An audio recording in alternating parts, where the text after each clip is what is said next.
भिखारी का आत्मसम्मान। एक भिखारी किसी स्टेशन पर पेंसिलों से भरा कटोरा लेकर बैठा हुआ था। एक युवा व्यवसायी उधर से गुजरा और उसने कटोरे में 50 रुपए डाल दिया, लेकिन उसने कोई पेंसिल नहीं ली। उसके बाद वह ट्रेन में बैठ गया। डिब्बे का दरवाजा बंद होने ही वाला था कि अधिकारी एकाएक ट्रेन से उतरकर भिखारी के पास लौटा और कुछ पेंसिलें उठाकर बोला, मैं कुछ पेंसिलें लूंगा। इन पेंसिलों की कीमत है। आखिरकार तुम एक व्यापारी हो और मैं भी। उसके बाद वह युवा तेजी से ट्रेन में चढ़ गया। कुछ वर्षों बाद वह व्यवसायी एक पार्टी में गया। वह भिखारी भी वहां मौजूद था। भिखारी ने उस व्यवसायी को देखते ही पहचान लिया। वह उसके पास जाकर बोला, आप शायद मुझे नहीं पहचान रहे हैं, लेकिन मैं आपको पहचानता हूँ। उसके बाद उसने उसके साथ घटी उस घटना का जिक्र किया। व्यवसायी ने कहा, तुम्हारे याद दिलाने पर मुझे याद आ रहा है कि तुम भीख मांगते रहते थे, लेकिन तुम यहाँ सूट और टाई में क्या कर रहे हो? भिखारी ने जवाब दिया, आपको शायद मालूम नहीं है कि आपने मेरे लिए उस दिन का क्या किया। मुझे पर दया करके ही बजाय मेरे साथ सम्मान के साथ पेश आए। आपने कटोरे से पेंसिल उठाकर कहा, इनकी कीमत है। आखिरकार तुम भी एक व्यापारी हो और मैं भी।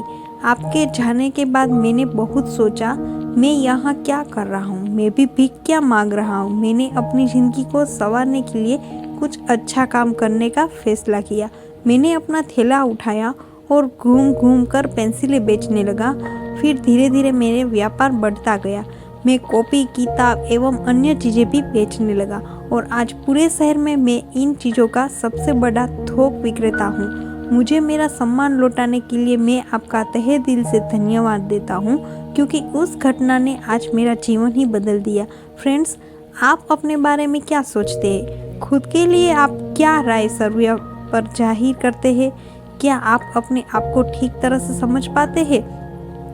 इन सारी चीज़ों को ही हम इंट्रिकेट रूप से आत्मसम्मान कहते हैं।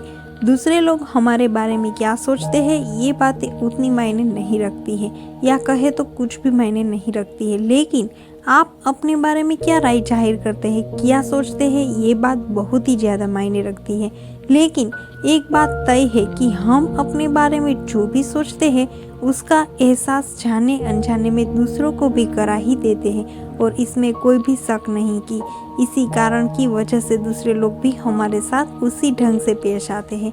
याद रखें कि आत्मसम्मान की वजह से ही हमारे अंदर प्रेरणा पैदा होती है, या कहे तो हम आत्म प्रेरित होते हैं। इसीलिए आवश्यक है कि हम अपने बारे में एक श्रेष्ठ राय बनाएं और आत्मसम्मान से पूर्ण जीवन जिए। उम्मीद करती हूँ कि आपको मेरी कहानी पसंद आई होगी। तो ऐसे ही मज़ेदार कहानी सुनने के लिए हिंदी कहानी दिशा वॉइस को लाइक करें, शेयर करें और सब्सक्राइब करना ना भूलें।